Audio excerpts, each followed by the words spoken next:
कुछ दिवस ऐसे होते हैं जो काफ़ी गंभीर बीमारियों की तरफ संकेत करते हैं।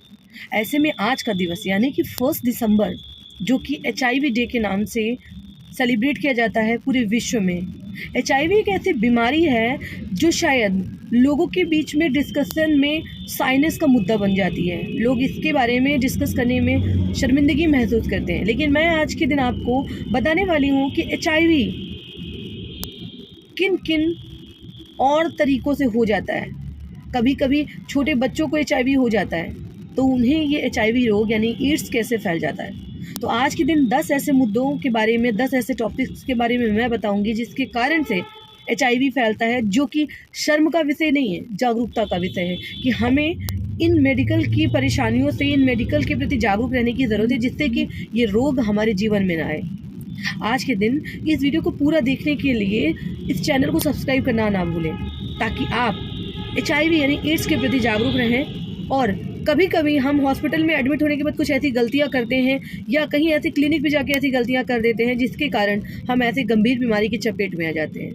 तो इस बीमारी से कैसे बचाव करना, हर दिवस कुछ कहता है।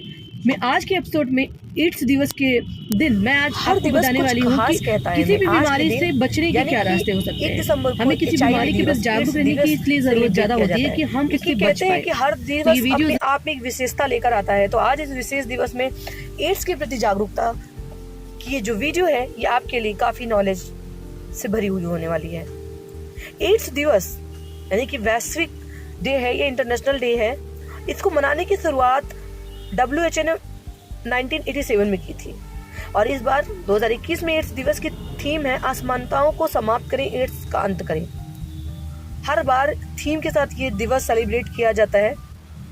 आखिरकार एड्स एक बीमारी है जिसके बारे में शायद बहुत लोग बात करना नहीं चाहते।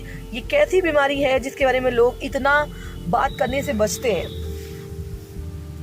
एड्स का पूरा नाम एक्वायर्ड इम्यूनोडेफिशिएंसी सिंड्रोम है। ये एक संक्रामक यौन रोग है। जिस वायरस से ये पैदा होता है उसे ह्यूमन इम्यून डिफिशियंसी वायरस अर्थात संक्षिप्त रूप में HIV कहते हैं।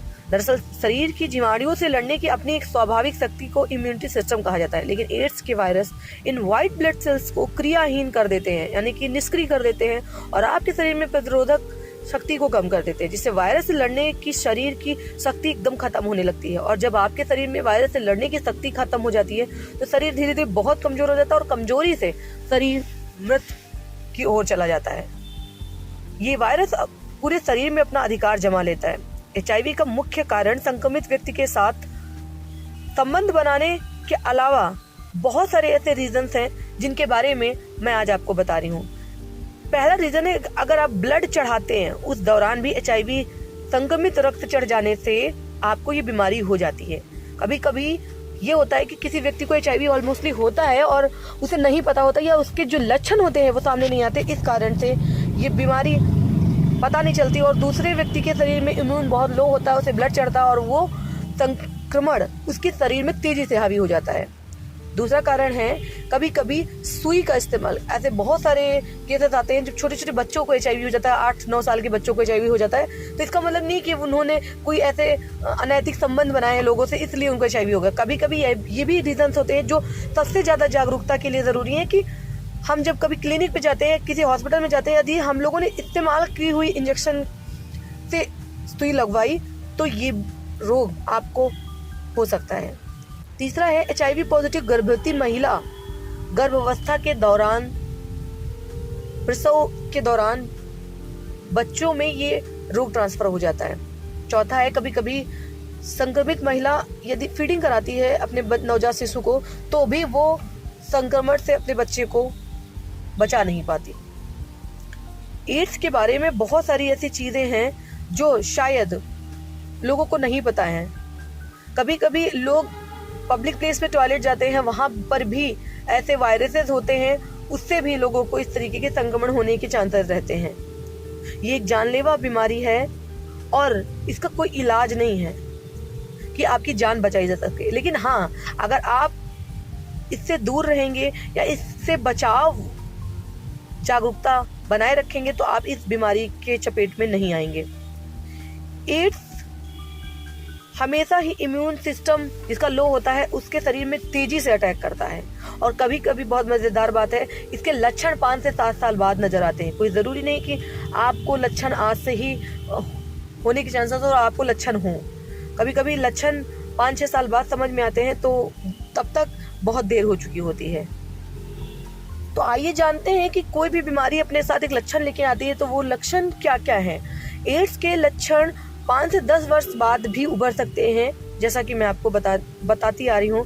तो विशेषज्ञों की माने तो पीड़ित व्यक्ति के मुंह पर सफेद चकत्तेदार धब्बे उभरना, शरीर से अधिक पसीना आना, बार बार थकान की शिकायत होना, वजन में अचानक से गिरावट आना, तेज बुखार रहना, बार बार दस्त होना और कई ऐसे रीजंस हैं जो कभी कभी तेज बुखार भी होने से ये लक्षण हो सकते हैं। अचानक से आपको लगातार खांसी आने लगना, लगातार खांसी 2-4 महीने से आ रही हो, बार बार दस्त होना, लसिका ग्रंथियों में सूजन होना, शरीर में किसी हिस्से में गांठें पड़ना, सारे शरीर में खुजली और जलन होना, निमोनिया, टीबी, स्किन कैंसर जैसी तकलीफें होने लगे तो एड्स का टेस्ट करवाते रहना चाहिए। इसमें देरी नहीं करनी चाहिए, क्योंकि ये एड्स कभी कभी इन बीमारियों के साथ साथ मनुष्य के जीवन में प्रवेश कर जाता है।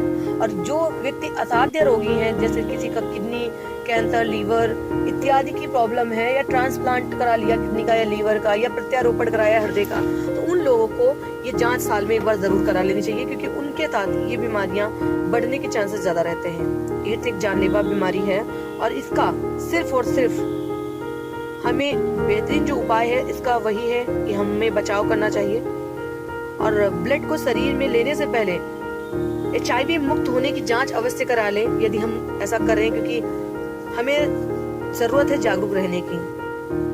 कभी कभी HIV संक्रमित महिलाएं हैं, उन्हें सोचना चाहिए कि उन्हें दुनिया में ऐसे शिशु को नहीं लाना चाहिए जिसको भविष्य में इस तरीके की बीमारी हो जाए या गर्भावस्था के दौरान ही उसको इस तरीके की बीमारी हो जाए। इंजेक्शन लगवाते समय डिस्पोजेबल सिरिंज और निडल का ही प्रयोग करें। सबसे बड़ी बात है जो बचाव है वो सैलून में शेविंग कराते समय भी नए ब्लेड का उपयोग जरूर करें। कभी कभी ये होता है कि अगर किसी व्यक्ति को हम अनजाने में परिवार में या बाहर कभी हम लोग समाज में सेवा करते हैं, किसी के शरीर में अगर हम ब्लीडिंग हो रही है और हम उसको ड्रेसिंग करते हैं तो हमें ग्लव्स जरूर पहन के रखना चाहिए और हो सके तो हाथ जरूर धोएं। तो ये कुछ ऐसी बचाव हैं जिनका आप उपयोग कर सकते हैं अपने जीवन को सुरक्षित रखने के लिए और दूसरों की मदद भी करने के लिए।